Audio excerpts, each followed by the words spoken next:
Let's go to the next question. देखते हैं क्या लिखा है। A joint stock company resolved to issue 10 lakhs equity shares of rupees 10 each at a premium of rupee 1 per share। तो बताओ फटाफट company को कितने नंबर ऑफ शेयर्स बेचने हैं। सर 10 lakhs, मतलब कंपनी 10 लाख से ज्यादा इक्विटी शेयर इशू नहीं कर सकता। फेस वैल्यू कितना है सर 10 रुपीज। सिक्योरिटी प्रीमियम कितना है सर 1 रुपीज। तो बताओ फटाफट इशू प्राइस कितना होगा। Sir issue price will be 10 plus 1 11। Okay, आगे चलते हैं। फिर उसमें क्या बोला है, 1 lakh of these shares were taken up by the directors of the company, their relatives, associates and friends. तो 10 लाख में से 1 लाख गया, कट हो गया, बचा कितना 9 lakh. 9 lakh will be issued to the public, right. The entire amount being received forthwith, मतलब जो इन लोगों को डायरेक्टर्स और इन लोगों को जो उन्होंने शेयर बेचा उसके पैसे हम लोगों को मिल गए। The remaining shares were offered to the public, the entire amount being asked for with application, मतलब एप्लीकेशन के साथ में तुमको टोटल पूरा का पूरा 11 रुपीज पे करना है। Okay, then the issue was underwritten by P, Q and R for a commission of 2% of invoice price। तो कमीशन कितना है 2% है। 2% किसका, इनवॉइस प्राइस। इनवॉइस प्राइस कितना है 11 रुपीज। ओके, उसके बाद उसने क्या बोला है, 65% of the issue was underwritten by P while Q and R's share were 25% and 10% respectively, right. तो ये उन लोगों का ग्रॉस लाइबिलिटी का रेशियो बोल सकते हो। 65% पी का है, क्यू का 25% एंड आर का है 10%। ओके, चल फिर उसने क्या बोला है, the firm underwriting was as follows. P का है 30,000 शेयर्स, क्यू का है 20,000 शेयर्स, आर का 10,000 शेयर्स एंड देन अब सबसे इंपॉर्टेंट पॉइंट ये है, सबसे इंपॉर्टेंट पॉइंट है, ध्यान दो जरा। The underwriters were to submit unmarked applications for the shares underwritten firm with full application money along with members of general public। Oh my God! अब जरा ध्यान से सुनो और समझने का कोशिश करो। अगर मैं यहाँ पे बात करूँ, फर्म अंडरराइटिंग का, तो यहाँ पे जो P है उसका फर्म अंडरराइटिंग है 30,000 shares, Q 20,000 shares and R का है 10,000 शेयर्स। तो ये है इनका फर्म अंडरराइटिंग, बराबर। अब फर्म अंडरराइटिंग का मतलब क्या है कि ये जो अंडरराइटर्स है इन लोगों ने अपने फ्रेंड्स, रिलेटिव्स और कलीग्स के लिए ये अपना शेयर्स उन लोगों के लिए साइड में निकाल के रखा है। तो फटाफट मेरे को बताओ, अगर ये अपने फ्रेंड्स एंड रिलेटिव्स के नाम पे ये शेयर्स करने वाले हैं तो ये मार्क्ड होना चाहिए कि अनमार्क्ड। सर ये कॉमन सेंस है सर। ये अगर मैं अंडरराइटर है, मैंने अपने फ्रेंड्स और रिलेटिव्स को अगर मैंने शेयर दिया है तो कॉमन सेंस सर उसमें मार्क करके ही तो मैं दूंगा। इसीलिए अब तक हम लोग क्या करते थे, यहाँ पे ये P का 30,000 है तो P में से माइनस होता था, Q का 20,000 है तो Q में से माइनस होता था, R का 10,000 है तो R में से माइनस होता था, अज्यूमिंग कि वो मार्क्ड एप्लीकेशन, बराबर है। लेकिन इस क्वेश्चन में सामने से क्या बोला है, the underwriters were to submit unmarked application for the shares underwritten for. मतलब ये जो शेयर अंडर रिटर्न है वो मार्क नहीं होना चाहिए। तो फटाफट मुझे बताओ, अगर ये टोटल में ऐड करूं तो ये 60,000 है। फटाफट बताओ ये मार्क्ड है कि अनमार्क्ड है। सर लॉजिकली अगर मैं बात करूं तो ये मार्क्ड होना चाहिए, लेकिन इस क्वेश्चन में जैसे बोला है ये 60,000 अनमार्क्ड एप्लीकेशन है, बराबर है। अब मुझे एक बात बताओ, अगर ये अनमार्क्ड है तो फटाफट बताओ कौन से रेशियो में डिवाइड करोगे। सर अगर ये अनमार्क्ड है तो ये डिवाइड होगा ग्रॉस लाइबिलिटी के रेशियो में। कौन से रेशियो में डिवाइड होगा, ग्रॉस लाइबिलिटी रेशियो। क्लियर? तो ये जो 60,000 है ये हम लोग ग्रॉस लाइबिलिटी के रेशियो में डिवाइड करेंगे। Clear with this? लेकिन मुझे बताओ कितने नंबर ऑफ शेयर्स पी ने खरीदे? कितने नंबर ऑफ शेयर्स पी ने खरीदे? सर 30,000। ये जो 30,000 का पैसा है कैश, ये पी देगा। कितने शेयर्स क्यू ने खरीदे? सर 20,000। तो 20,000 का पेमेंट कौन करेगा? क्यू करेगा। और आर ने कितने खरीदे? सर 10,000। तो आर जो है वो 10,000 शेयर्स का पेमेंट करेगा। बराबर है? तो अब तक हम लोगों ने जितने भी सम सॉल्व किए, इन ऑल दी क्वेश्चंस, ये जो फॉर्म अंडरराइटिंग था, इट वाज ऑलवेज रिसीवेबल। लेकिन अगर मैं इस क्वेश्चन का बात करूं तो देखो यहाँ क्या लिखा है, with full application money along with members of the general public। मतलब जैसे पब्लिक लोग अपना फॉर्म भरते हो पैसा भरते हैं, द सेम वे अंडरराइटर्स को भी ये जो फॉर्म अंडरराइटिंग है वो वैसे ही सबमिट करना है। मतलब यहाँ पे ये जो फॉर्म अंडरराइटिंग है उसका पेमेंट हो चुका है, it is received, it is not receivable. क्योंकि यहाँ पे कंपनी ने अंडरराइटर्स को पहले ही बोला है कि तुम्हारा जो फॉर्म अंडरराइटिंग है, पहली बात तो वो अनमार्क्ड होना चाहिए, और दूसरी बात उसका पेमेंट तुम पब्लिक के साथ में करोगे। उसका जो पेमेंट है वो किसके साथ करोगे? पब्लिक के साथ। Clear with this? Very good. चलो आगे क्या लिखा है, mark applications were as follows. चलो मार्क एप्लीकेशन देख लेते हैं कैसे दिया है। P का है 1,19,500, Q का 57,500 एंड R का है 10,500 शेयर्स। राइट? अब यहाँ पे देखो ये इंपॉर्टेंट पॉइंट है, अनमार्क्ड एप्लीकेशंस टोटल्ड 7 लाख शेयर्स। सबसे इंपॉर्टेंट है टोटल 7 लाख शेयर्स। अब जरा ध्यान दो, मैंने अगर तुम लोग को ये बोला कि सर ये देखो ये इतने सारे मेरे पास एप्लीकेशन फॉर्म है, जिन लोगों का हमको पैसा मिल चुका है। थोड़ा सा कॉमन सेंस यूज करके बताओ, क्या इसके अंदर फॉर्म अंडरराइटिंग रहेगा? सोच के बताओ। सर यहाँ पे ये जो फॉर्म है पब्लिक लोग ने भरा है, और ना अंडरराइटर्स को पहले ही बोला गया है कि तुम पब्लिक के साथ में मेरे को पैसा भरो। तो सर अपने हिसाब से अगर मैं बात करूं तो यहाँ पे फॉर्म अंडरराइटिंग भी होना ही चाहिए। इसका मतलब ये जो एप्लीकेशन फॉर्म है, इस एप्लीकेशन फॉर्म के अंदर फॉर्म अंडरराइटिंग भी है। Point number 1। Point number two, अगर मैंने बोला इतने सारों में से मैंने बोला कुछ मार्क्ड है, तो बताओ बैलेंस जो बचेगा वो क्या रहेगा? सर अगर टोटल है, टोटल में से इतने मार्क्ड है, तो सर कॉमन सेंस से बैलेंस अनमार्क्ड ही रहेगा। बराबर है? अच्छा मुझे बताओ ये जो फॉर्म अंडरराइटिंग है उसको मार्क में देना था कि अनमार्क्ड में? सर अनमार्क्ड में। तो इसका मतलब क्या मैं ऐसे बोल सकता हूँ कि ये जो अनमार्क्ड रहेगा, उस अनमार्क्ड के अंदर ये जो फाइल्स है, ये जो यहाँ पे एप्लीकेशन फॉर्म है, उस फॉर्म के अंदर ये फॉर्म अंडरराइटिंग भी रहेगा? तो कॉमन सेंस से इस अनमार्क्ड के अंदर फॉर्म अंडरराइटिंग भी रहेगा। हाँ सर। तो इसका मतलब यहाँ पे जो टोटल 7 लाख लिखा है ना, टोटल 7 लाख शेयर्स, ये जो 7 लाख शेयर्स है ये अनमार्क्ड एप्लीकेशन है।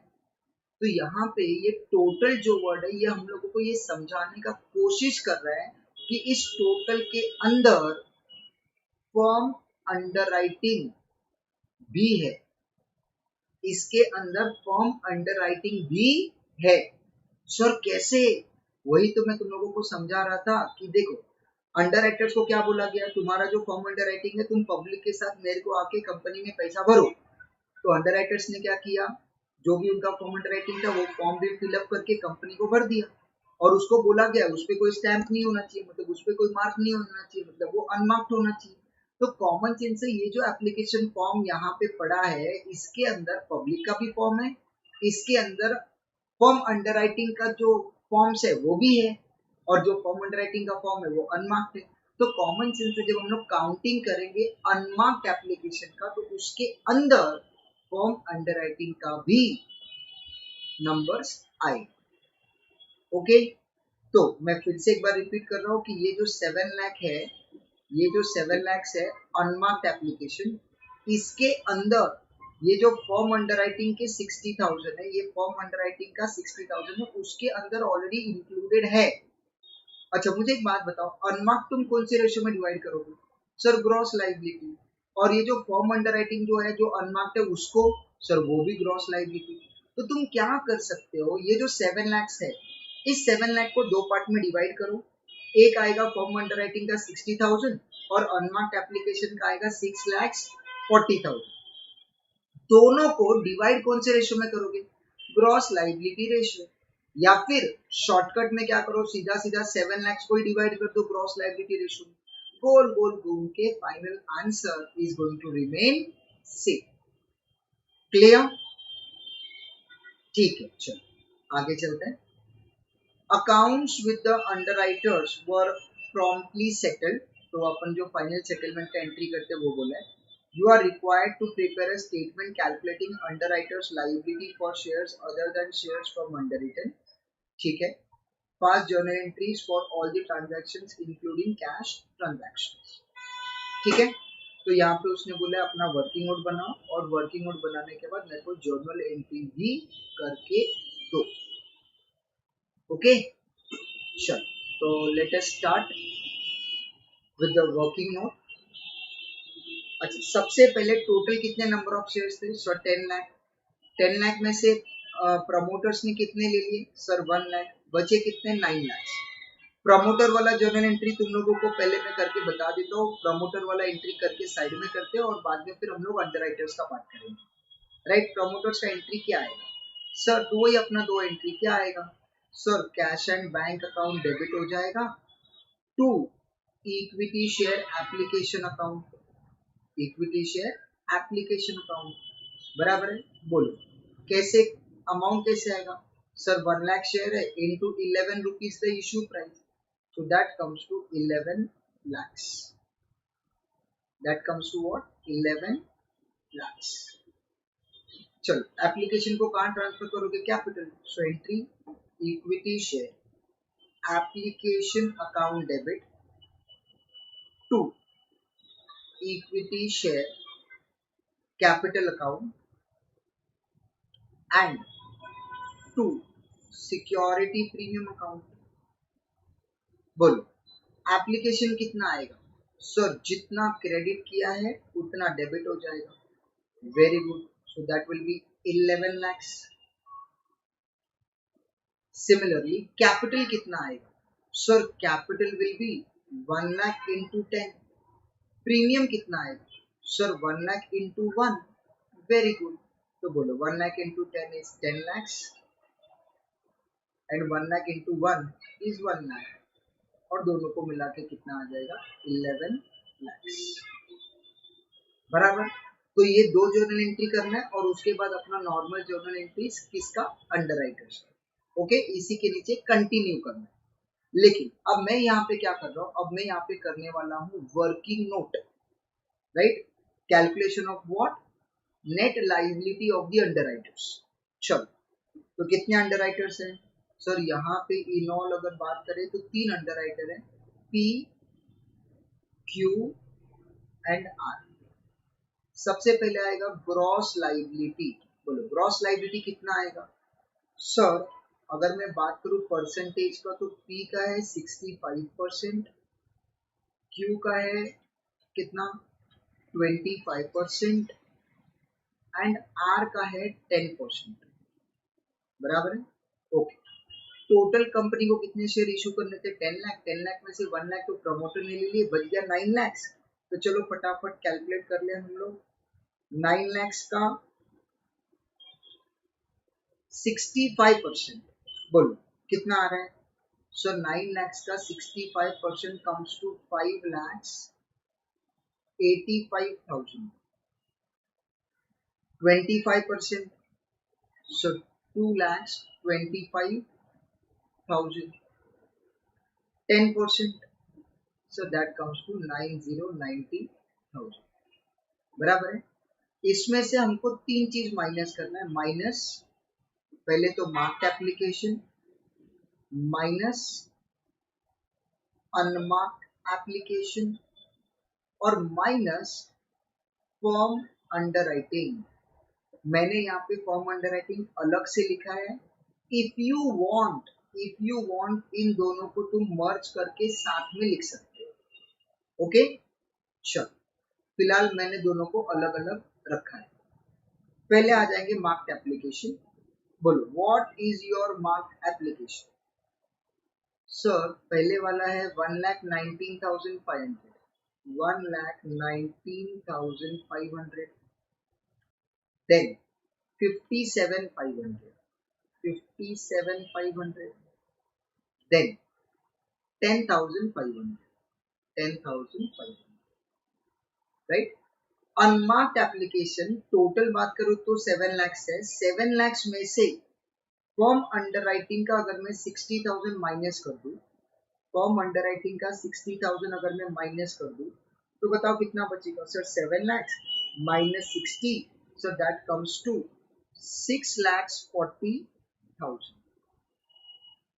और ये कौन से रेशियो में जाएगा? सर रेशियो आएगा 65:25:10, मतलब ग्रॉस लाइबिलिटी रेशियो। यहाँ पे भी 65:25:10। मैंने यहाँ पे अनमार्क्ड एप्लीकेशन और फॉर्म अंडरराइटिंग को अलग अलग रखा है।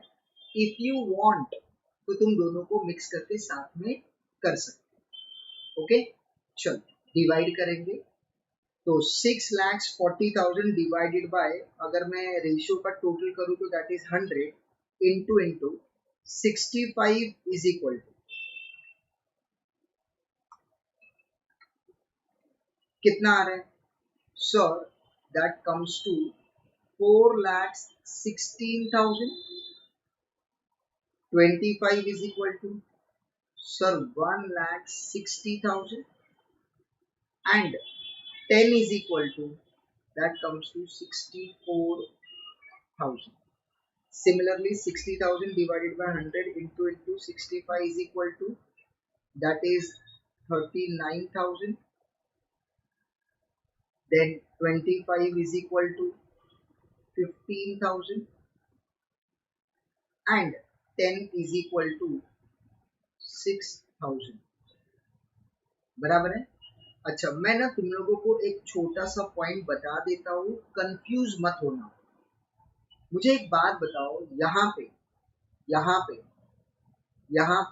बताओ मुझे, पी ने कितने फॉर्म अंडरराइट किए? 30, क्यू ने 20 और आर ने 10। जब पैसा देने का टाइम आएगा, पैसा, तो वो लोग उतने ही नंबर ऑफ शेयर्स पे पेमेंट करेंगे जितना शेयर्स उन लोगों ने खरीदा है। लेकिन यहाँ पे अगर देखोगे तो सर यहाँ पे देखो 39, 15 और 6, इसको इग्नोर करो। ये सिर्फ एक वर्किंग नोट है, only to calculate net liability. तो यहाँ पे हम लोग जो फॉर्म अंडरराइटिंग माइनस कर रहे हैं ना, ये माइनस करने का मतलब ये होता है कि हम लोग किसको बोल रहे हैं कि कितने नंबर ऑफ शेयर्स तू मत खरीद। तो यहाँ पे हम लोग पी को क्या बोल रहे हैं? तो 39,000 शेयर्स कम खरीद। क्यू को हम लोग क्या बोल रहे हैं? तो 15,000 शेयर्स कम खरीद। और आर को हम लोग क्या बोल रहे हैं? तो 6,000 शेयर्स कम खरीद। क्लियर? तो यहाँ पे ये जो फॉर्म अंडरराइटिंग हमने लिखा है, that is only for calculation of net liability. लेकिन जब फॉर्म अंडरराइटिंग का पेमेंट का टाइम आएगा, जब फॉर्म अंडरराइटिंग के पैसे भरने पड़ेंगे, देन इन दैट केस ये जो पी है वो 39 पे नहीं करेगा, वो तो पे करेगा 30,000 पे, जितना उसने अपना फॉर्म अंडरराइटिंग किया है। सिमिलरली क्यू को 15,000 पे नहीं, क्यू को पे करना पड़ेगा 20,000 पे। एंड सिमिलरली अगर आर का बात करूं तो उसको 6,000 पे नहीं, उसको पे करना पड़ेगा 10,000 नंबर ऑफ शेयर्स पे, क्योंकि इतने शेयर्स उन लोगों ने खरीदे हैं। क्लियर? वो तो यूजुअली अपन क्या करते हैं, यहाँ पे भी 30,000, 20,000 और 10,000 ही लिखते हैं नॉर्मली। बट यहाँ पे इस क्वेश्चन में बोला है कि ये जो फॉर्म अंडरराइटिंग है उसको तुम अनमार्क ट्रीट करो। और वो अनमार्क ट्रीट होने की वजह से ग्रॉस लायबिलिटी के रेशियो में डिवाइड हुआ है, इसीलिए वो थोड़ा सा अलग अलग दिख रहा है। ओके चल, तो फॉर कैलकुलेशन पर्पस हमने फर्म अंडरराइटिंग को क्या किया, ग्रॉस लायबिलिटी रेशियो में डिवाइड किया। ग्रॉस लायबिलिटी रेशियो में क्यों डिवाइड किया, क्योंकि वो अनमार्क्ड है। अगर वो मार्क्ड होता तो हम लोग माइनस करते 30,000, 20,000 एंड 10,000 जो इन लोगों का originally purchase of firm underwriting है। Okay sure. तो अब मुझे बताओ what will be the final answer. 5,85,000 minus 1,19,500 minus 4,16,000 minus 39,000। Sir यहाँ पे जो बैलेंस है that is 10,500। Very good. 2,25,000 minus 57,500 minus 1,60,000 minus 15,000। Sir यहाँ पे है 7,500 negative. Very good. Then 90,000 minus 10,500 minus 64,000 minus 6,000. So that comes to 9,500. तो अब हम लोग क्या करेंगे बताओ फटाफट। Q का सरप्लस है वो P और R में डिवाइड हो जाएगा, तो प्लस और minus surplus of Q transferred to P and R in the ratio क्या 65:10। in the ratio what 65:10, क्योंकि P का रेशियो 65 है और R का रेशियो 10 है, राइट। तो 65:10 के रेशियो में डिवाइड कर देंगे, तो यहाँ पे क्या होगा 7,500 पॉजिटिव हो जाएगा, डिवाइड करो 65:10 के रेशियो में, दिस विल कम टू 6,500, ये नेगेटिव हो जाएगा और यहाँ से माइनस हो जाएगा 1,000। ओके चलो, अब ये माइनस करने के बाद ये तो बन जाएगा 0। Now 10,500 minus 6,500 that gives you 4,000 और यहाँ पे this comes to 8,500। This is net liability and यही नेट लाइबिलिटी जो है will become the total liability. Sir क्यों? क्योंकि उन लोगों ने फर्म अंडरराइटिंग का पेमेंट ऑलरेडी कर दिया है। यहाँ पे देखो, यहाँ पे क्या बोला है, the entire amount being asked for with application, ये पब्लिक का हो गया, राइट। और यहाँ पे फर्म अंडरराइटिंग का देखो, यहाँ पे क्या बोला है, full application money along with members of general public, मतलब पब्लिक के साथ में तुमको पेमेंट करना है। तो यहाँ पे जितना अपना नेट लाइबिलिटी है वही टोटल लाइबिलिटी रहेगा, क्योंकि यहाँ पे हम लोग अलग से फर्म अंडरराइटिंग ऐड नहीं करेंगे। क्यों नहीं करेंगे? क्योंकि उसका पेमेंट ऑलरेडी हो चुका है, हम लोग 50 बार उसका पेमेंट नहीं ले सकते। क्लियर? चल, तो अब मुझे ये बताओ टोटल कितने नंबर ऑफ शेयर्स थे? टोटल सर टोटल थे 10 लाख शेयर्स। उसमें से प्रमोटर ने कितने ले लिए? सर 1 लाख, और 1 लाख का तो जर्नल एंट्री हमने कर भी लिया, तो बचे कितने? सर 9 लाख, बराबर है। अब इस 9 लाख में से पब्लिक ने कितना लिया? पब्लिक ने, सर पब्लिक ने जो लिया है वो तो मार्क्ड प्लस अनमार्क्ड है, तो बताओ फटाफट मार्क्ड कितना आता है? सर मार्क्ड है 1,19,500 प्लस 57,500 प्लस 10,500। सर मार्क्ड है 187,500। ये जो मार्क्ड है दैट इज 187,500। अनमार्क्ड कितना है? सर अनमार्क्ड तो 7 लाख है, लेकिन याद रखो ना 7 लाख में फर्म अंडरराइटिंग इंक्लूडेड है, क्योंकि वो भी उसके अंदर उनका पेमेंट हो चुका है, बराबर। तो प्लस कर देंगे 7 लाख, तो इन ऑल टोटल 8,87,500 पे यहाँ पे इसका अमाउंट रिसीव्ड हो चुका है, इनका पैसा मिल चुका है। तो बताओ कितने पे पेमेंट नहीं मिला है? 9 lakhs में से माइनस करो 88700, दैट कम्स टू 12,500। ये जो 12,500 शेयर्स है, इसका जो अमाउंट है दैट इज रिसीवेबल। और ये 12,500 कौन से शेयर्स है? सर ये 12,500 यही है, 4,000 और ये 8,500। 4,000 का पेमेंट कौन करेगा? P, और 8,500 का पेमेंट कौन करेगा? R। क्लियर? कंफर्म? तो इस सम के अंदर सबसे इंपॉर्टेंट पॉइंट क्या है? सबसे इंपॉर्टेंट पॉइंट ये है कि फॉर्म अंडरराइटिंग का पेमेंट ऑलरेडी हो चुका है। तो ये जो अमाउंट तुम लोगों को दिख रहा है, ये जो नंबर ऑफ शेयर दिख रहा है, इसके अंदर 60,000 फॉर्म अंडरराइटिंग का भी है। ओके, चलो तो अब हम लोग आ जाते हैं अपनी जर्नल एंट्रीज पे। जर्नल एंट्री नंबर 1, रिसीव्ड का एंट्री खाली बताओ। Received entry, sir cash and bank account debit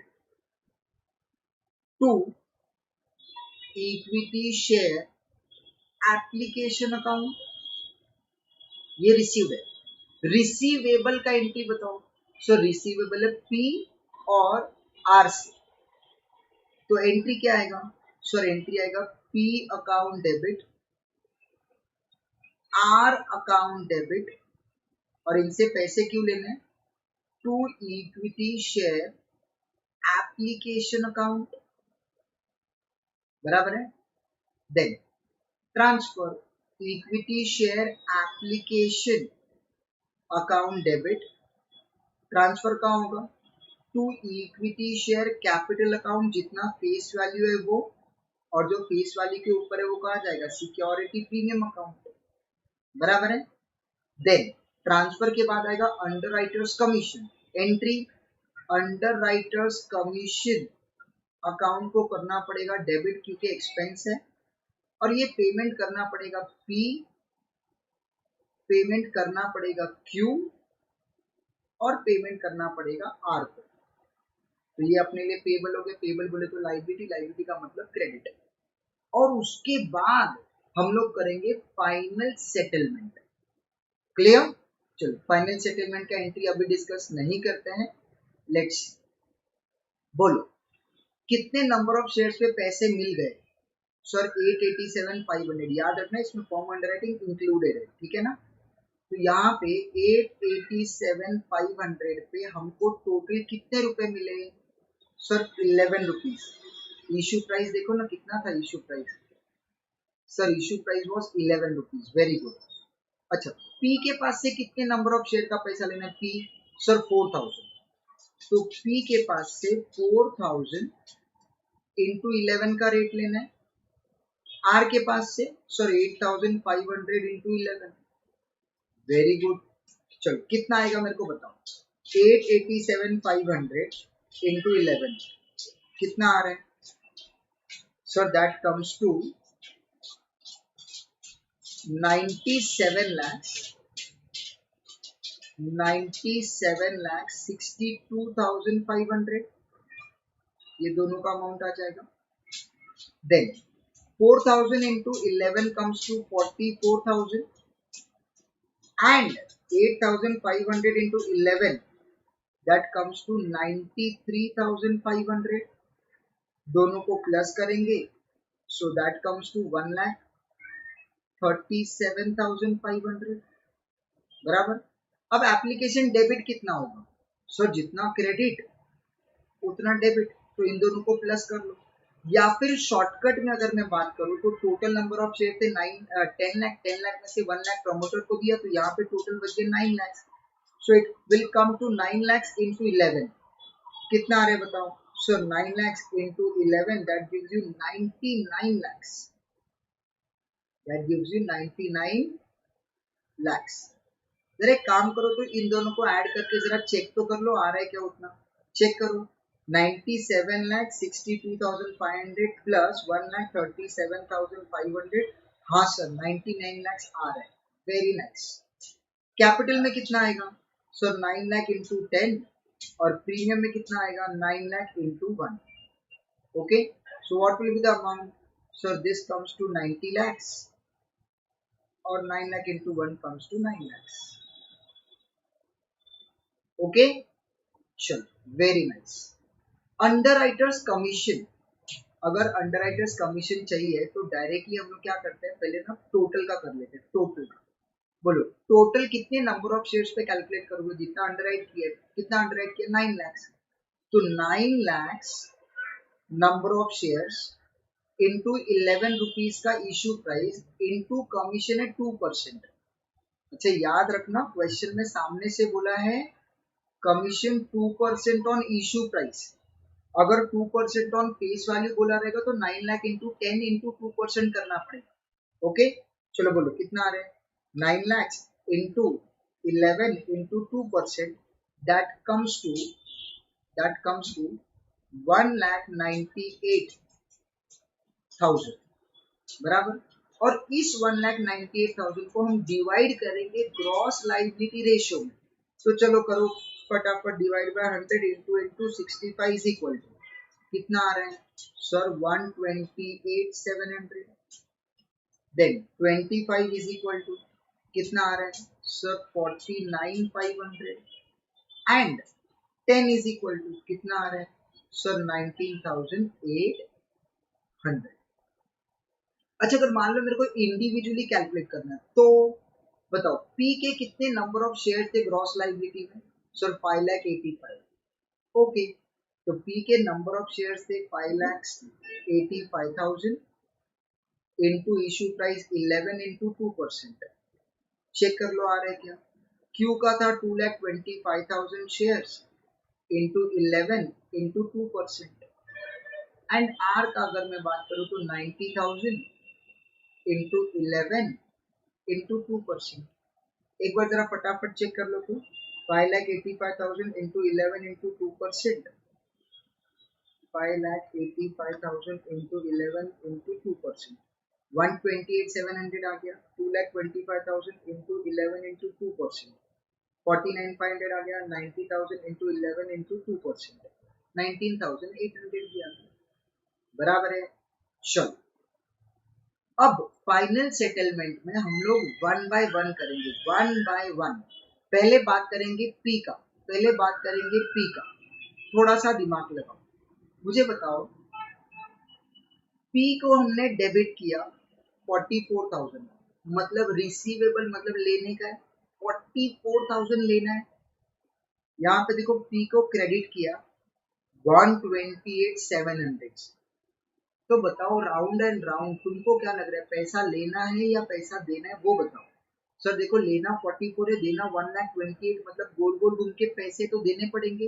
तो चलो पहले एंट्री कर लेते हैं, अमाउंट बाद में बात करेंगे. पी को पेमेंट करना पड़ेगा. एंट्री क्या आएगा sir, entry will be P account debit to cash और बैंक अकाउंट की पैसे देने पड़ेंगे. चलो मुझे बताओ देना कितना है सर 128,700, उसमें से लेना कितना था सर 44,000.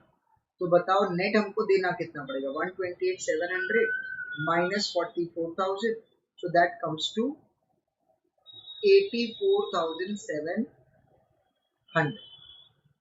ओके, चलो अब हम लोग बात करेंगे क्यू के बारे में. क्यू सर अगर क्यू का मैं बात करूं तो डेबिट में है ही नहीं, सिर्फ क्रेडिट में. क्रेडिट का मतलब पेएबल. भैया जी तुमको उससे कुछ लेना तो है नहीं, सिर्फ देना है 49,500 को दे के खत्म करो. तो बताओ देंगे तो एंट्री क्या आएगा sir, entry will be Q account debit to cash और बैंक अकाउंट. और कितना देंगे उसको 49,500, राइट. एंड देन आर, चलो बताओ आर को हमने डेबिट कितना किया है सर 93,500. कैलसी में लिख दो 93,500 रिसीवेबल लेना है. और आर को क्रेडिट कितना किया है सर 19,800, मतलब तुमको देना कितना है सिर्फ 19,800, तो माइनस 19,800. तो गोल गोल घूम के हमको आर के पास से पैसे लेने कितना, दैट इज 73,700. कितना 73,700. 700। तो चलो फटाफट एंट्री बताओ क्या आएगा। सर एंट्री आएगा कैश और bank account debit to R account, और अमाउंट कितना आएगा, अमाउंट विल बी 73,700 बराबर। अभी 73,700 कैसे आया मुझे बताओ, उसके पास से तुमको लेना कितना था सर 93,500। सो तुमको लेना है 93,500, जिसमें से यू हैव टू पे 19,800। तो गोल गोल घूम के तुमको उसके पास से लेना पड़ेगा कितना, 73,700। क्लियर। चलो अब जरा यहाँ पे आके इन लोगों का फाइनल आंसर चेक कर लेते हैं, ज्यादा कुछ डिटेल में नहीं देखते। यहाँ पे देखो, यहाँ पे अगर तुम लोग देखोगे तो bank account debit to R मतलब आर से पैसे लिए कितना 73,700। यहाँ पे देखो हमने ये वाले एंट्री में आर से पैसे लिए 73,700। उसके बाद देखो P account debit to bank है 84,700, मतलब पी को पे किया, तो P account debit to cash bank 84,700। And last वाला Q account debit to bank amount है 49,500, तो Q account debit to cash bank amount है 49,500। Clear. Let's see the next question, क्या लिखा है। L Limited came up with an issue of 20 lakhs equity shares of rupees 10 each at par। बोलो कितने number of equity shares, sir 20 lakh equity shares, face value कितना है sir 10 each, issue price at par है तो वो भी 10 ही रहेगा। Very good. उसके बाद उसने क्या बोला, 5 lakhs equity shares were issued to the promoters and the balance offered to the public was underwritten by 3 underwriters P, G and K equally, है ना। तो टोटल 20 lakhs था, 20 lakhs में से 5 lakhs हम लोगों ने किसको दे दिया, प्रोमोटर्स को, राइट। तो प्रोमोटर का जर्नल एंट्री तुम लोग इजीली कर पाओगे। What will be the journal entry, cash bank account debit to equity share application account, then equity share application account debit to equity share capital account. Very good.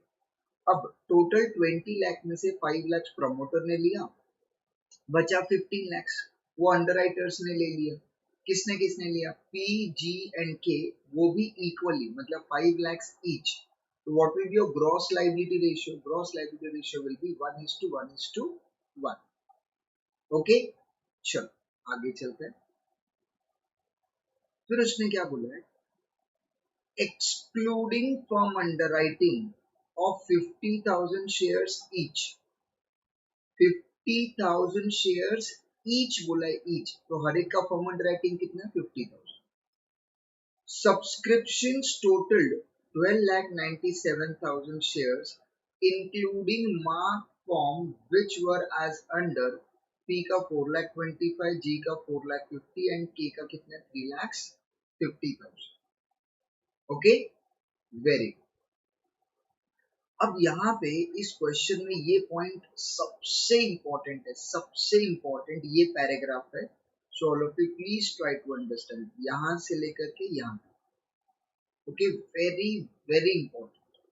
देखो क्या बोला है, let's see, each of the underwriters had applied.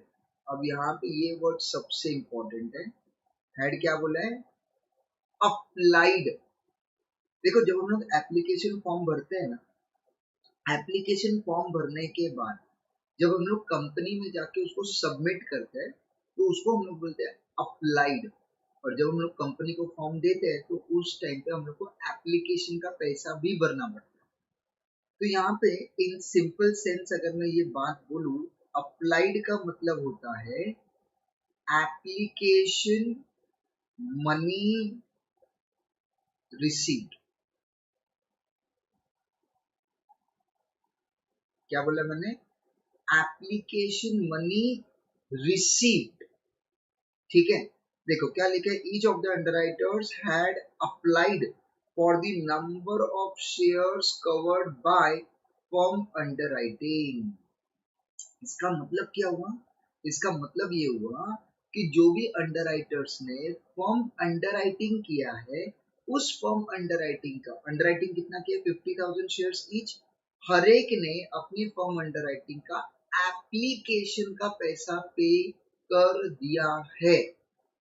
Okay, अच्छा, फिर उसके बाद क्या बोला है सर, फिर उसमें ये दिया है the amounts payable on application and allotment were 2.5 application पे एंड 2 रुपीज अलॉटमेंट पे रिस्पेक्टिवली।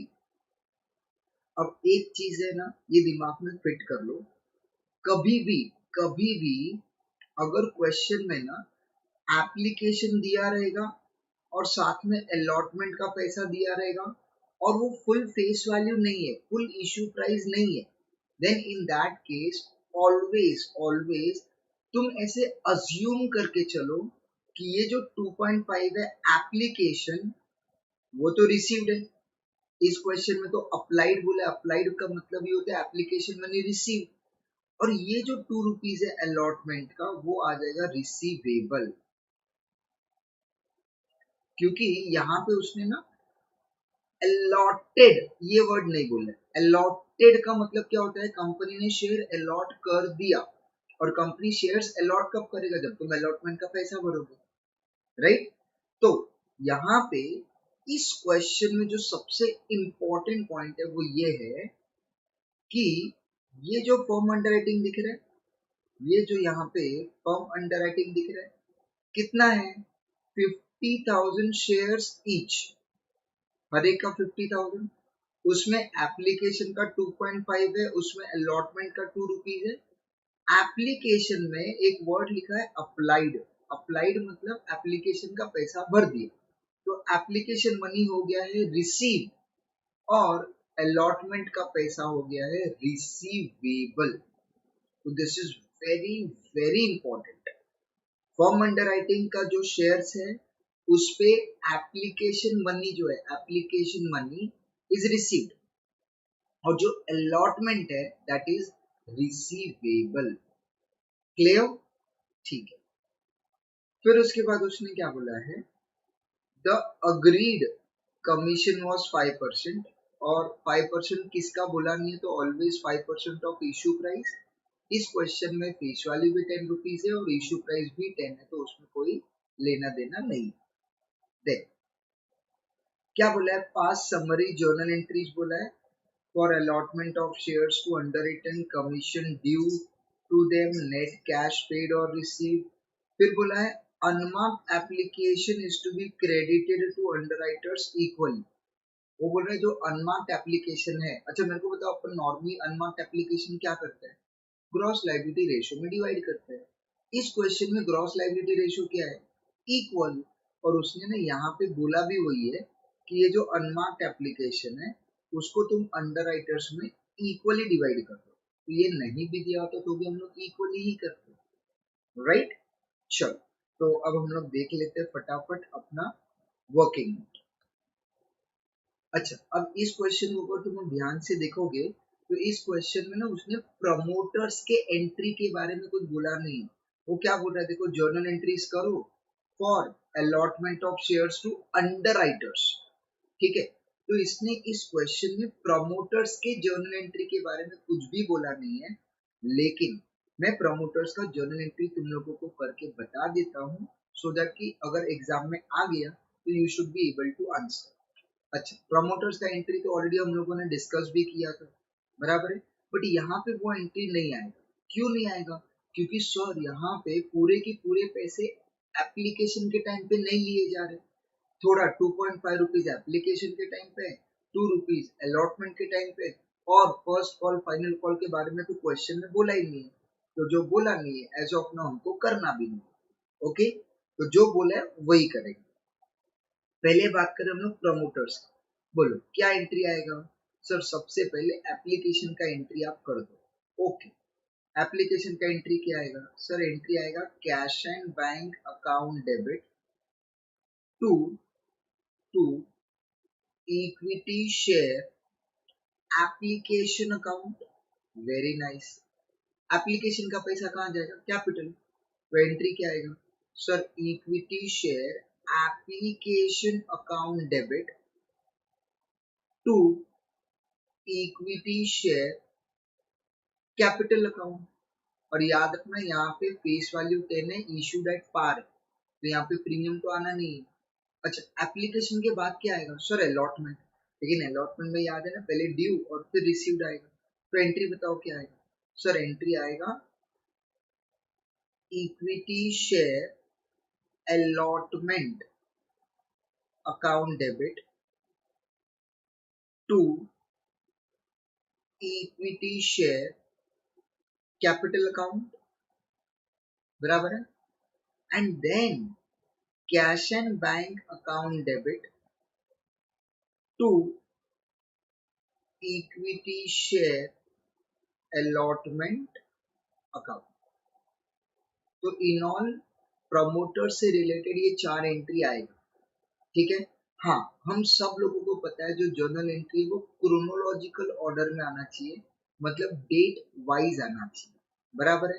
अब तक हम लोग ने जितने भी सब सम किए उसमें क्या हो रहा था, जिस दिन पे वो पेमेंट कर रहा है उस दिन पे पूरे के पूरे पेमेंट करता था, मतलब एप्लीकेशन के टाइम पे ही पूरा का पूरा पेमेंट। तो उसमें तुम प्रमोटर का एंट्री पहले करो, अंडरराइटर्स का एंट्री पहले करो, बाद में करो, कोई फर्क पड़ने वाला नहीं था।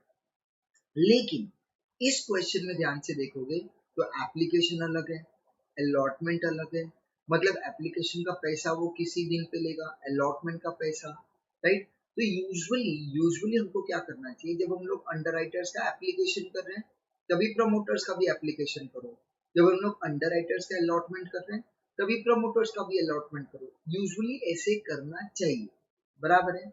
बट इस क्वेश्चन में प्रमोटर्स से रिलेटेड हम लोगों को कोई क्वेश्चन में जर्नल एंट्री पूछा ही नहीं, बट मैं तुम लोग को सिर्फ इसलिए करके बता रहा हूँ, अगर पूछा तो तुम लोग को मालूम होना चाहिए। ओके, तो मैं यहाँ पे एक लाइन ड्रॉ कर देता हूँ क्योंकि ये क्वेश्चन में पूछा नहीं। अब देख लेते हैं अमाउंट क्या आएगा। सर अमाउंट आएगा, बोलो प्रमोटर्स को हम लोग कितने नंबर ऑफ इक्विटी शेयर्स बेच रहे हैं? सर 5 लाख। और एप्लीकेशन के टाइम पे कितने रुपए? Sir 2.5। So this will come to 5 lakhs into 2.5। बोलो, so 5 lakhs into 2.5, that comes to that comes to 12 lakhs 50,000। और वही अमाउंट हम लोग कहाँ ट्रांसफर करेंगे? 12 lakhs 50,000 will be transferred to capital। चलो अलॉटमेंट का क्या आएगा? सर अलॉटमेंट तो 5 lakhs into अलॉटमेंट के टाइम पे 2 rupees, तो बोलो कितना आएगा? 5 lakhs into 2, that comes to 10 lakhs, and this will also be 10 lakhs। Clear? तो इसी के साथ अपना प्रमोटर्स का जर्नल एंट्री हो गया, ठीक है। अब हम लोग आ जाते हैं पहले वर्किंग नोट पे। अच्छा याद रखना वर्किंग नोट तुमको अलग से करना है और सब जर्नल एंट्रीज साथ में करना है, ओके। चलो तो अभी वर्किंग नोट कर लेते हैं। बताओ कितने अंडर राइटर्स है? 3। कौन कौन है? सर एक है पी, फिर उसके बाद है जी, और फिर उसके बाद है के, राइट। तो सबसे पहले आएगा ग्रॉस लाइबिलिटी। ग्रॉस लाइबिलिटी कितना आएगा? Sir gross liability will be 5 lakhs for P, 5 lakhs for G and 5 lakhs for K. उसमें से माइनस कर देंगे हम लोग मार्क्ड एप्लीकेशन। बोलो मार्क्ड एप्लीकेशन कितना आएगा? सर मार्क्ड एप्लीकेशन पी का है 4,25,000, 4,25,000। देन जी का कितना है? सर जी का है 4,50,000, इट इज 4,50,000। एंड के का है 3,50,000, बराबर है। फिर उसमें से हम लोग माइनस कर देंगे अनमार्क्ड एप्लीकेशन। अनमार्क्ड एप्लीकेशन बोलो फटाफट मेरे को बताओ, अनमार्क्ड एप्लीकेशन कितना है? सर अगर मैं यहाँ पे एक बात करूँ तो जो टोटल पब्लिक का है दैट इज 12,97,000, 12,97,000, जिसमें से मार्क्ड अगर माइनस कर देंगे तो -4,25,000, -4,50,000, -3,50,000. So the balance is 72,000, and this balance is known as what? Unmarked application. बराबर है. So अब क्या करेंगे? ये जो 72,000 है, 72,000 जो अनमार्क्ड एप्लीकेशन है, उसको हम लोग डिवाइड कर देंगे ग्रॉस लाइबिलिटी रेशियो में, दैट इज 1:1:1. तो 72,000 को डिवाइड बाय 3 करेंगे तो दैट कम्स टू 24,000. तो यहाँ पे 24,000, यहाँ पे 24,000 और यहाँ पे 24,000, राइट. और क्या माइनस करेंगे? सर इसमें से हम लोग और माइनस करने वाले हैं फॉर्म अंडर राइटिंग. कितना है form under writing? Sir 50,000, 50,000 and 50,000. बराबर है ना. अच्छा ये 50,000 जो है, इट इज नॉट 50,000 जो है, ये जो टोटल आ रहा है 1,50,000. बराबर. ये जो टोटल है 1,50,000, ये क्या है? What is this? सर ये तो है अपना firm under writing. Very good.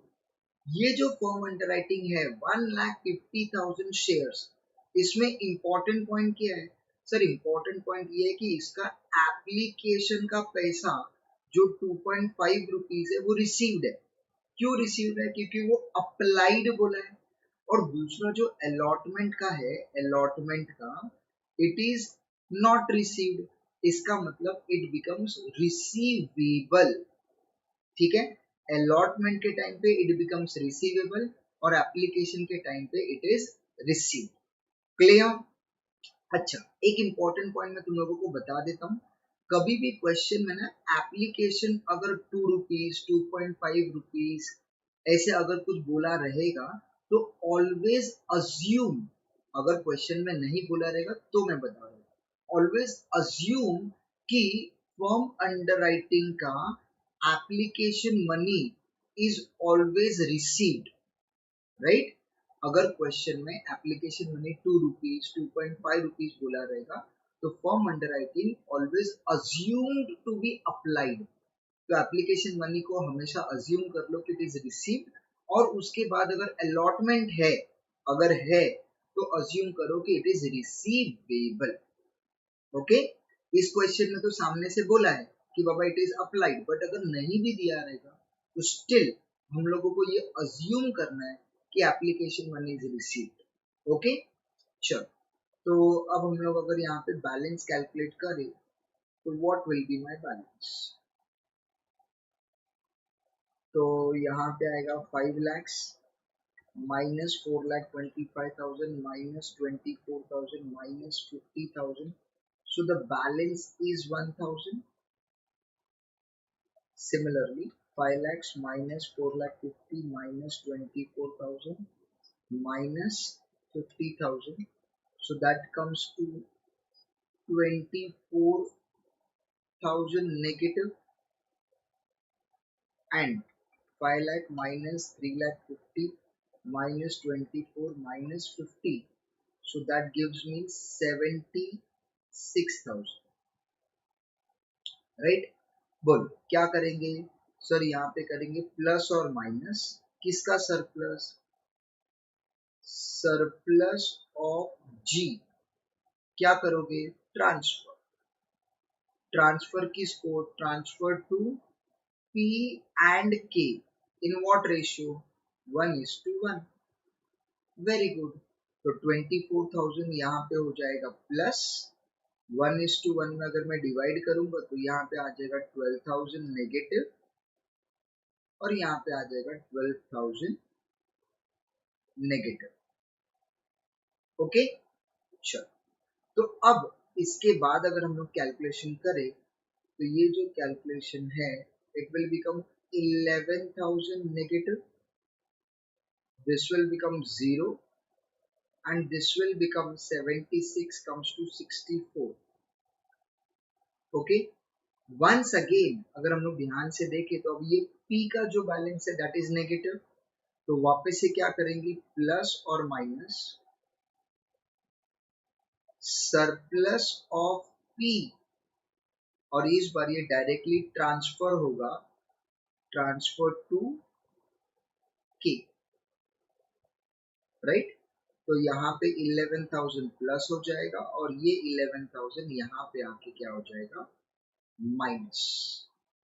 So the final balance और we can say net liability will be ये जीरो और ये हो जाएगा 53,000। अच्छा सर, क्या इसके अंदर हम लोगों को फॉर्म अंडरराइटिंग एड बैक करना है? देखो, अगर मैं फॉर्म अंडरराइटिंग का बात करूं तो फॉर्म अंडरराइटिंग ने एप्लीकेशन का पैसा तो भर दिया है, तो यहाँ पे एड बैक करने का जरूरत नहीं है, वो हम लोग जब भी जर्नल एंट्री करेंगे तभी हम लोग देखेंगे। ओके, तो फटाफट मेरे को बताओ, ये जो 53,000 है, ये जो 53,000 है जो नेट लाइबिलिटी है, वो नेट लाइबिलिटी का पैसा एप्लीकेशन का पैसा रिसीव्ड है कि रिसीवेबल है? सर नेट लाइबिलिटी तो अभी कैलकुलेट किया, वो तो अभी पता चला कि ये 53,000 कौन खरीदेगा, के खरीदेगा, तो उसका एप्लीकेशन का पैसा कैसे बोल सकते हो रिसीव्ड? तो एक चीज याद रखना, नेट लाइबिलिटी जो होता है, नेट लाइबिलिटी उसका पैसा always always always and always is receivable. हाँ, फॉर्म अंडरराइटिंग का डाउट होता है, कभी कभी वो रिसीव्ड में आता है, कभी कभी वो रिसीवेबल में आता है। अगर पब्लिक के साथ में बोला है तो रिसीव, और पब्लिक से अलग बोल दिया तो इट बिकम्स रिसीवेबल। इस क्वेश्चन में अप्लाइड बोला था तो हमने एप्लीकेशन में रिसीव बोल दिया। ओके, चलो अब हम लोग आ जाते हैं जर्नल एंट्रीज पे। लेट्स सी कैसे करना। तो सबसे पहले जर्नल एंट्री में हम लोग बात करेंगे रिसीव्ड का, बात करेंगे रिसीव। तो एंट्री क्या आएगा? सो जर्नल एंट्री में रिसीव्ड का एंट्री आएगा cash and bank account debit to equity share application account, बराबर है। अब मुझे बताओ कितने नंबर ऑफ शेयर्स पे, कितने नंबर ऑफ शेयर्स पे पैसे मिल गए? एप्लीकेशन का बात करो, एप्लीकेशन कितने नंबर ऑफ शेयर्स पे पैसे मिल गए? देखो, ये जो 12,97,000 दिख रहा है, ये 1297, ये तो पब्लिक को बेचा, और पब्लिक को बेचा तो कॉमन सेंस 12,97,000 पे तो पैसा मिलना कंफर्म है। प्लस प्लस ये जो 50,000 बोला है ईच, तीनों का 50 करके 1,50,000 हो जाएगा फॉर्म अंडरराइटिंग का। और यहाँ पे हम लोग ने ये बोला है कि वो अप्लाइड है, मतलब फॉर्म अंडरराइटिंग का पैसा भी मिल गया। तो 12,97,000 प्लस फॉर्म अंडरराइटिंग का 1,50,000, सो दैट कम्स टू 14,47,000। तो जो मेरे को पैसे मिल गए हैं दैट इज 14,47,000, और हर एक से हम लोग लेने वाले 2.5 rupees, so into 2.5, so that comes to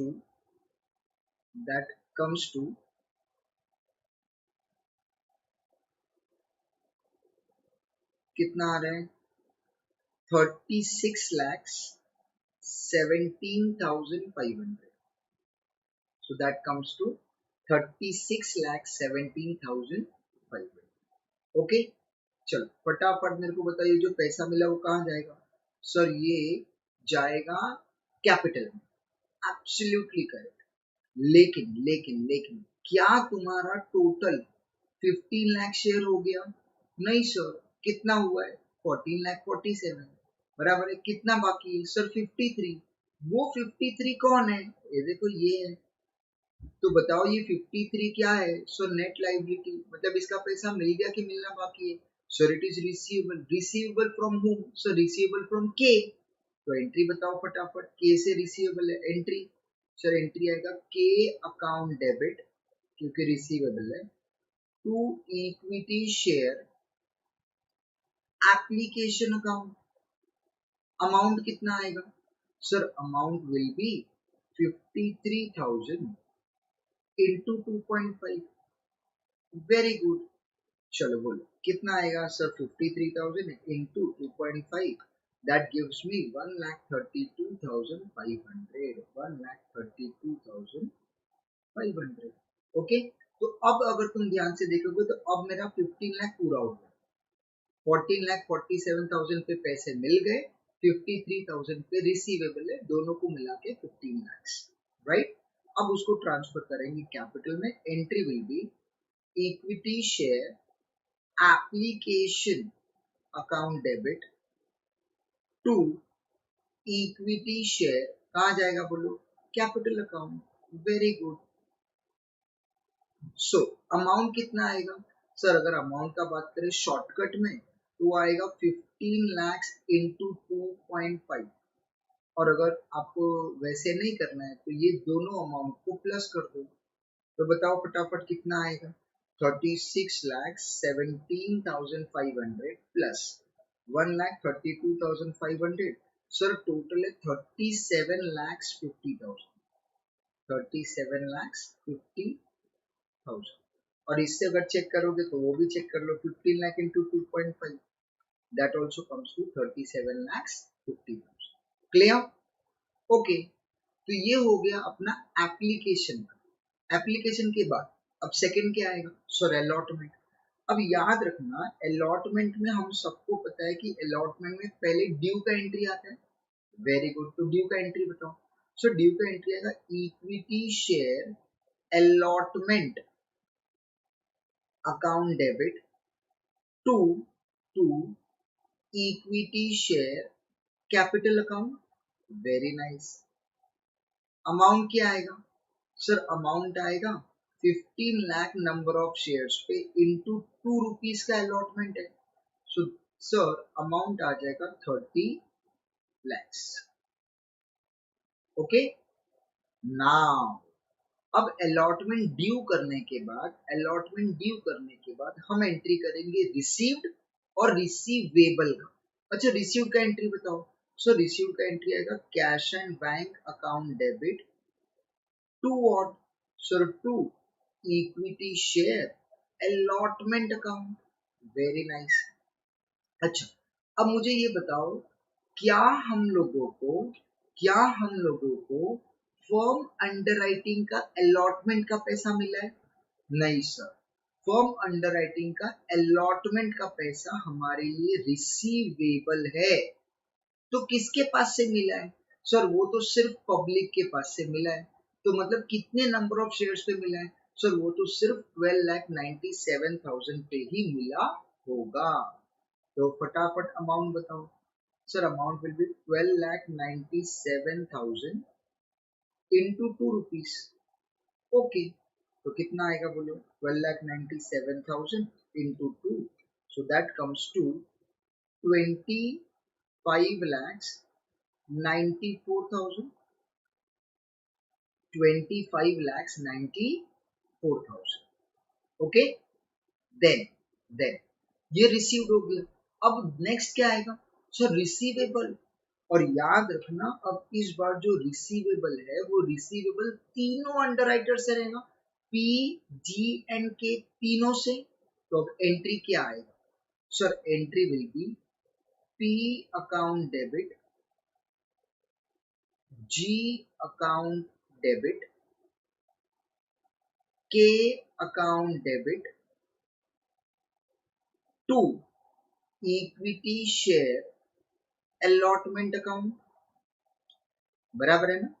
अच्छा मुझे एक बात बताओ, टोटल कितने नंबर ऑफ शेयर्स थे? टोटल सर टोटल थे 15 लाख। उसमें से कितने नंबर ऑफ शेयर्स के पैसे अलॉटमेंट के मिल गए सर? पब्लिक के पास थे, दैट इज 12,97,000। तो अगर वो मैं माइनस कर दूं तो मुझे इन शॉर्ट अगर मैं बात करूं तो मुझे 2,03,000 पे मुझे 2 रुपीज कलेक्ट करना बाकी है। 2,03,000 पे। अच्छा अब मुझे बताओ अगर मैं पी का बात करूं, पी, तो मुझे बोलो पी का नेट लाइबिलिटी कितना था? सर अगर मैं बात करूं पी का नेट लाइबिलिटी तो 0 है। ओके, तो पी का जो नेट लाइबिलिटी है वो 0 है, 0 प्लस फॉर्म अंडरराइटिंग 50,000। तो इन शॉर्ट इसको 50,000 पे मुझे 2 रुपीज पे करना है, बराबर है। Very good. अच्छा, अब जी का बात कर लेते। जी का बोलो, जी का फॉर्म अंडर जी का नेट लाइबिलिटी कितना है? सर जी का नेट लाइबिलिटी 0 है। फॉर्म अंडर राइटिंग सर वो तो तीनों का 50,000 है, तो जी का जो पेमेंट है वो 0 फॉर नेट लाइबिलिटी का और 50,000 फॉर्म अंडर राइटिंग का, तो दोनों मिला के 50,000 पे 2 रुपए अपने को लेने। और अगर मैं के का बात करूं, के का, तो फटाफट मुझे बताओ के का जो नेट लाइबिलिटी है वो कितना है? सर 53 प्लस उसका जो फॉर्म अंडर राइटिंग है वो कितना है? सर वो 50,000। तो लो यहाँ पे लिख देंगे 53,000 नेट लाइबिलिटी का प्लस 50,000 फॉर्म अंडर राइटिंग का, और दोनों को मिला के 1,03,000 पे अपने को 2 रुपीज कलेक्ट करना है। क्लियर? तो चलो अमाउंट बताओ। Sir 50,000 into 2 is 1 lakh, 50,000 into 2 is 1 lakh, and 1,03,000 into 2 is 2,06,000, और जब इनको मल्टीप्लाई करोगे दिस विल कम्स टू 4,06,000। समझा मैंने क्या बोला? मैं रिपीट कर रहा हूँ, ध्यान से सुन लो। ये है तुम लोगों का नेट लाइबिलिटी। इस नेट लाइबिलिटी पे एप्लीकेशन भी रिसीवेबल, अलॉटमेंट भी रिसीवेबल, लेकिन ये जो 50-50-50 है, ये है फॉर्म अंडर राइटिंग, बराबर। फॉर्म अंडर राइटिंग पे एप्लीकेशन मनी वॉज रिसीव्ड, यहाँ पे देखो एप्लीकेशन मनी वॉज रिसीव्ड, तो वो जो 1,50,000 दिख रहा है तुमको 50-50-50 वो इसके अंदर है, क्योंकि वो रिसीव्ड है। रिसीव्ड बोले तो कैश बैंक, एंड अलॉटमेंट में हमने लिया उसको रिसीवेबल, तो इसीलिए उसको हम लोगों ने यहाँ पे इस 12,97,000 में 1,50,000 प्लस नहीं किया, क्योंकि वो कैश बैंक बोले तो रिसीव्ड नहीं है, इट इज रिसीवेबल। ओके, चलो, तो ये हो गया अपना अभी अलॉटमेंट के एंट्रीज। अब नेक्स्ट क्या आएगा? सर अंडरराइटिंग कमीशन का बोलो entry. Sir entry will be underwriters commission account debit to P account to G account and to K account, right. और यहाँ पे तीनों का जो कमीशन का calculation it will be same, क्योंकि तीनों का जो नंबर ऑफ शेयर्स है वो 5 लाख है। फेस वैल्यू तो वही अपना 10 रुपीज, इश्यू प्राइस भी 10 ही है, और जो कमीशन है, जो रेट ऑफ कमीशन है दैट इज 5%, तो into 5%, so that comes to 5 lakhs into 10 into 5%, sir that comes to 2,50,000। तो यहाँ पे आ जाएगा 2,50,000 पी का, देन जी का भी सेम 2,50,000 एंड के का भी सेम 2,50,000, और तीनों का प्लस करें तो that comes to 7,50,000। Okay, and finally we have arrived to the final settlement. तो वन बाय वन बात करेंगे। सबसे पहले बात करेंगे पी का। सबसे पहले बात करेंगे पी। सर यहाँ पे एंट्री में पी तो अभी तक नहीं दिख रहा है। सर यहाँ पे देखो पी अकाउंट को क्या किया? सर डेबिट, डेबिट मतलब रिसीवेबल। कितना रिसीवेबल है? 1 लाख। क्रेडिट 2,50,000। कितना पेबल है? 2,50,000। बताओ, तुमको लेना है 1 लाख और पे करना है 2,50,000, तो क्या करना पड़ेगा? सर 1,50,000 नेट अमाउंट पे करना पड़ेगा, तो कर दो entry. Entry will be P account debit to cash और bank account, and amount will be 1,50,000। समझा? 1 लाख रिसीवेबल, 2,50,000 पेबल, तो 1,50,000 पे करो, खत्म करो बात। चलो, अब आ जाते हैं हम लोग जी के नाम पे। After P the next name is G. यहाँ पे जी जी जी जी जी तो नहीं दिख रहा है। यहाँ पे जी को डेबिट किया मतलब रिसीवेबल 1 लाख, और जी को क्रेडिट किया मतलब पेएबल 2,50,000, तो वंस अगेन द सेम, तो 1,50,000 इसको भी पे करना पड़ेगा। तो entry will be G account debit to cash और bank account, and amount will be once again 1,50,000. Okay, चलो, वेरी नाइस। अब हम लोग बात करेंगे के बारे में। अगर हम लोग यहाँ पे देखें तो देखो के अकाउंट डेबिट है कितने से, 130 to 500। तो चलो मैं कैलसी में लिख देता हूँ 130 to 500 डेबिट, डेबिट मतलब रिसीवेबल। सर उसके बाद देखो यहाँ पे भी है के अकाउंट डेबिट 2,06,000, ये भी डेबिट मतलब प्लस 2,06,000, तो टोटल अमाउंट है 3,38,500। मतलब हम लोगों को के पास से रिसीवेबल कितना है, 3,38,500, और सर यहाँ पे देखो के अकाउंट क्रेडिट है 2,50,000, मतलब हमको 2,50,000 पे करना है, तो माइनस कर देंगे 2,50,000। सर नेट अमाउंट आ गया 88,500 रिसीवेबल। 88,500 क्या हो जाएगा, रिसीवेबल। तो ले लो, एंट्री बताओ, पैसे लेने के entry. Sir entry will be cash and bank account debit to K account, और अमाउंट कितना आएगा, sir amount will be 88,500। Okay, चलो अब हम लोग फटाफट यहाँ पे आ जाते हैं और जरा इन लोगों का सॉल्यूशन एक बार चेक कर लेते हैं। ये सब सॉल्यूशन उन लोगों का बिल्कुल भी मत देखना, तुम लोग डर जाओगे, ये सब देखो भी मत। डायरेक्टली हम लोग आ जाते हैं फाइनल आंसर पे, डायरेक्टली फाइनल आंसर पे डिस्कस करेंगे। देखो यहाँ पे पी को 1,50,000 हमने पे किया है, जी को 1,50,000 हमने पे किया, हमने दोनों एंट्री अलग अलग किया है, P account debit to cash bank, G account debit to cash bank 1,50,000, and के पास से हमने पैसे लिए हैं दैट इज 88,500। तो ये देखो यहाँ 88,500 इज रिसीव्ड फ्रॉम के। Clear, very. चलो अब मैं तुम लोगों को ये नेक्स्ट क्वेश्चन सिर्फ एक बार रीड करके बता देता हूँ, सो दैट कि it will be easy for you to understand. ठीक है, चलो फटाफट में रीड कर लेता हूँ। देखो, P Limited plan to set up a unit for manufacture of bulk drugs. For the purpose of financing, the unit of board of directors have decided 15 lakh equity shares of rupees 10 each. Right? तो वो लोग कितना issue करेंगे, 15 lakh of rupees 10 each at par, premium, discount बोला नहीं तो always assume it to be par. Right? फिर उसके बाद क्या बोला है, 30% of the issue was reserved for promoters and the balance was offered to the public। तो ठीक है, 30% माइनस कर दो, दैट कम्स टू 4,50,000 हम लोग प्रमोटर को इश्यू करेंगे और 10,50,000 पब्लिक को। फिर उसने बोला ABC have come forward to underwrite the public issue in the ratio of 3:1:1। तो ये हो गया उन लोगों का ग्रॉस लायबिलिटी रेशियो। तो अब क्या करेंगे, 10,50,000 डिवाइडेड बाय 3:1:1 बोले तो 5 into 3 is equal to 6,30,000 and 1 is equal to comes to 2,10,000। तो अगर मैं यहाँ पे तुम लोगों को उनका वर्किंग नोट दिखा दूँ तो यहाँ देखो ग्रॉस लायबिलिटी तुम लोगों को दिखेगा, इसका है 6,30,000, 2,10,000 एंड 2,10,000, राइट। अच्छा, ये टोटल पे ध्यान मत दो, ये टोटल रॉन्ग है, सो जस्ट इग्नोर। और वैसे भी हम लोग टोटल कॉलम बनाते भी नहीं है, तो जस्ट इग्नोर इट।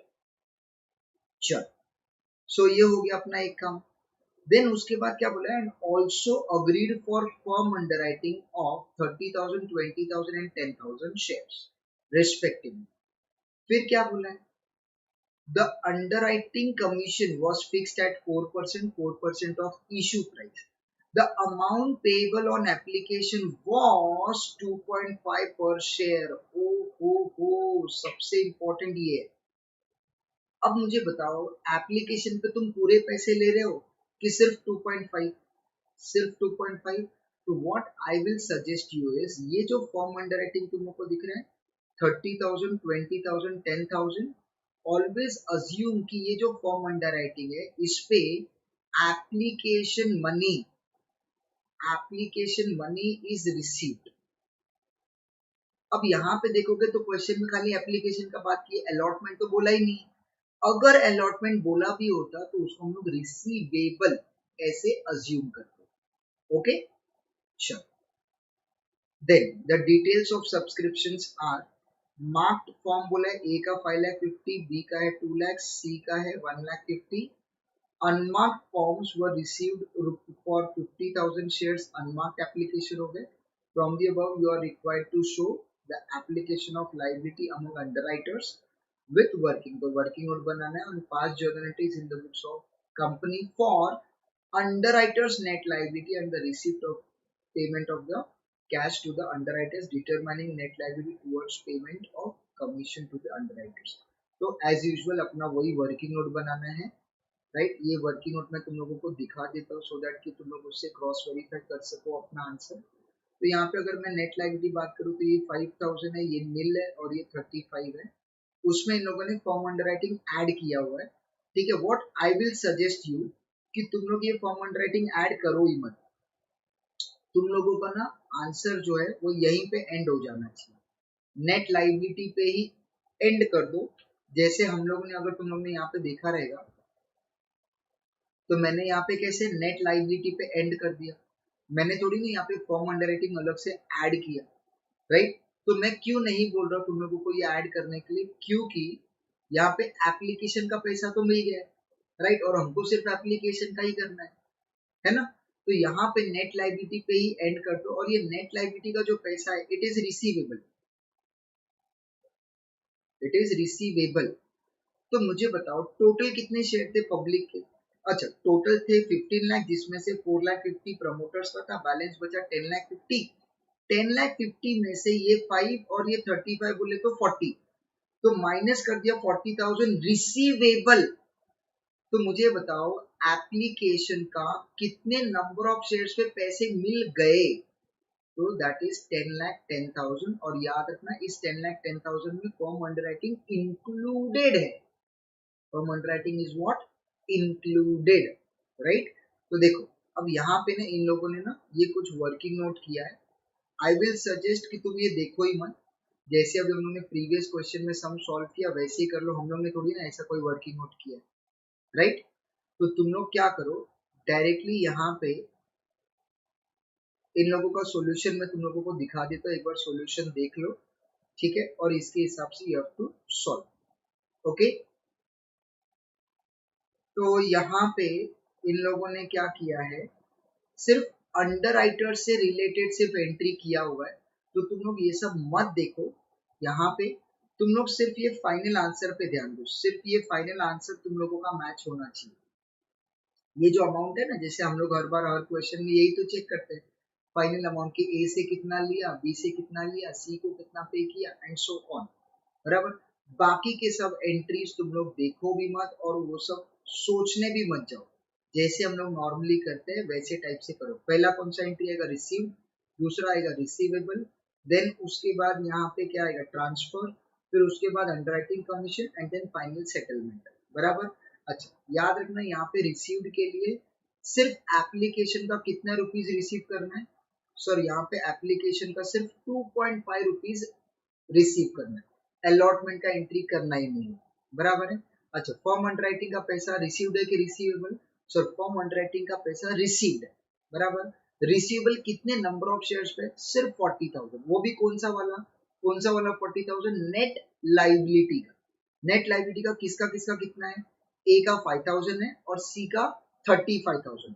तो ए से रिसीवेबल है 5,000 शेयर्स पे एंड सी से रिसीवेबल है 35,000 शेयर्स। ओके, चलो, तो ये हो गया यहाँ पे। ये फाइनल आंसर एक बार देख लो और तुम लोगों का आंसर इससे मैच होना चाहिए, इसके अलावा कुछ भी देखने का जरूरत नहीं। ओके।